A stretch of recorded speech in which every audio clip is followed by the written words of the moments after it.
Friends, welcome back to my channel factor knowledge. आज की इस इंटरेस्टिंग वीडियो में हम लोग रिजल्ट्स ऑन पार्ले लाइन के बारे में जानने वाले हैं। तो चलिए बिना किसी देरी के वीडियो को स्टार्ट करते हैं। बट वीडियो स्टार्ट करने से पहले प्लीज जो भी लोग चैनल पर नए हैं वीडियो को लाइक एंड चैनल को सब्सक्राइब कर दीजिए। तो चलिए शुरू करते हैं। इसे समझने के लिए मैं सबसे पहले तो पार्ले लाइन एक बनाता हूँ और मैं एक ट्रांसवर्सल लाइन ड्रॉ करता हूँ। अब देखिए ये और ये पैरेलल है, यानी कि A B parallel to C D, और इसको हम लोग कुछ भी नाम दे देते हैं, ई एफ, यहाँ पर जी, यहाँ पर ओ, कुछ भी नाम हम लोग दे सकते हैं। तो यहाँ पर देखिए हम लोग इसे 1 नाम दे देंगे, एंगल का नाम 1 दे रहे हैं, पॉइंट का नाम नहीं, एंगल का नाम।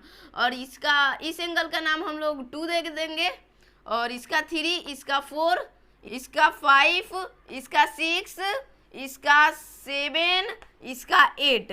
तो अब हम लोग जानने वाले हैं कि कैसे एक एंगल दूसरे के इक्वल होगा और कौन कौन सा एंगल दूसरे के इक्वल होगा। देखिए यहाँ पर एंगल 1 एंगल 3 के इक्वल होगा। क्यों इक्वल होगा मैं यहाँ पर लिख भी देता हूँ। Angle 1 is equal to angle 3 vertically opposite angle.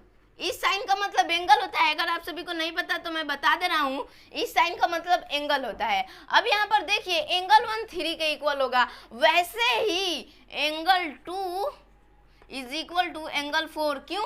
Vertically opposite. अब अगला देखिए angle 5 is equal to angle 7,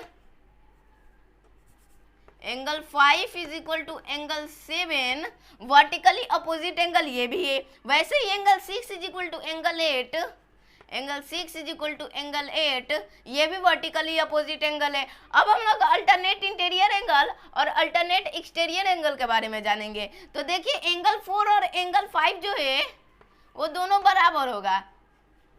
क्यों?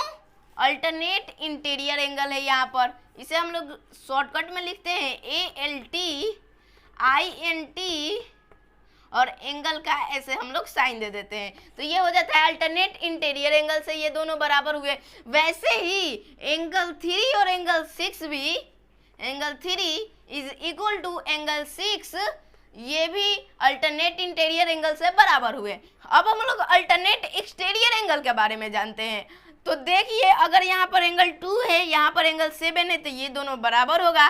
जैसे ही यहाँ पर अल्टरनेट इंटीरियर एंगल था, अंदर वाला था, वैसे ही यहाँ पर बाहर वाला है, इसलिए उसको इंटीरियर बोला जाता है और बाहर वाले को एक्सटीरियर बोला जाता है। तो हम लोग ये कह सकते हैं angle 2 is equal to angle 7, और यहाँ पर भी हम लोग ये भी कह सकते हैं angle 1 is equal to angle 8, angle 1 is equal to angle 8। क्यों? तो अल्टरनेट, इसे हम लोग शॉर्टकट में ऐसे लिखते हैं ALT, उसके बाद EXT और एंगल का ऐसे हम लोग सिंबल दे देते हैं। तो ये हो जाता है अल्टरनेट एक्सटीरियर एंगल। अब हम लोग कोरिस्पॉन्डिंग एंगल के बारे में जानते हैं। एंगल 2 और एंगल 5 इक्वल होंगे, एंगल 1 एंगल 6 इक्वल होंगे, एंगल 3 एंगल 8 इक्वल होंगे, एंगल 4 एंड एंगल 7 इक्वल होंगे। क्यों? कोरिस्पॉन्डिंग एंगल की वजह से। यहाँ पर angle 2 is equal to angle 5, angle 1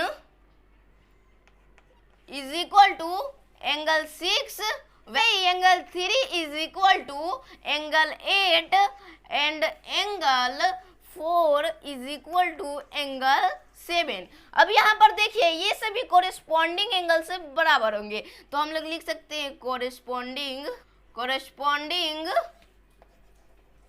angle से ये सब बराबर होंगे। तो एक एंगल दूसरे एंगल के इक्वल होता है। कैसे होता है आप लोग देख सकते हैं।